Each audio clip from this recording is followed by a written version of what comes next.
আসসালামু আলাইকুম, ক্রিয়েটিভ ডিজাইনে আপনাকে স্বাগতম। আজকের এই টিউটোরিয়ালে আমি দেখাবো কিভাবে আপনি আপনার ওয়েবসাইটে পপ আপ অফার যুক্ত করবেন। প্রথমে ওয়েবসাইটের অ্যাডমিন প্যানেলে লগইন করুন। এরপর বাম পাশের পপ আপ অফার মেনুতে ক্লিক করুন। Pop up management page open হলে উপরের ডান পাশে থাকা অ্যাড পপ আপ বাটনে ক্লিক করুন।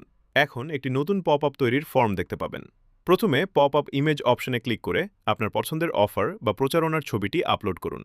এরপর ক্লিক ইউআরএল ফিল্ডে সেই লিঙ্কটি দিন যেখানে ব্যবহারকারী ছবিতে ক্লিক করলে চলে যাবে।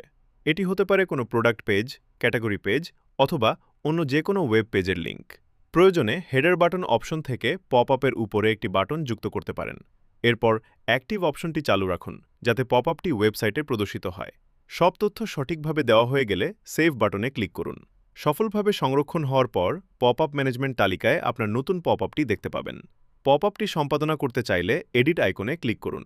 এডিট পেজ থেকে চাইলে নতুন ছবি আপলোড করতে পারবেন। ক্লিক লিঙ্ক পরিবর্তন করতে পারবেন। পপ আপের টাইটেল, ডিসক্রিপশন, বাটন টেক্সট, ফুটার টেক্সট এবং অন্যান্য প্রয়োজনীয় তথ্য আপডেট করতে পারবেন। এছাড়াও পপ আপ অ্যাক্টিভ অপশন চালু বা বন্ধ করে খুব সহজেই পপ আপটি ওয়েবসাইটে দেখানো বা লুকিয়ে রাখতে পারবেন। সব পরিবর্তন সম্পন্ন হলে আপডেট বাটনে ক্লিক করুন। ব্যাস, আপনার পপ আপ অফার সফলভাবে তৈরি বা আপডেট হয়ে যাবে এবং ভিজিটররা ওয়েবসাইটে প্রবেশ করলে পপ আপটি দেখতে পারবেন। আজকের টিউটোরিয়াল এই পর্যন্তই।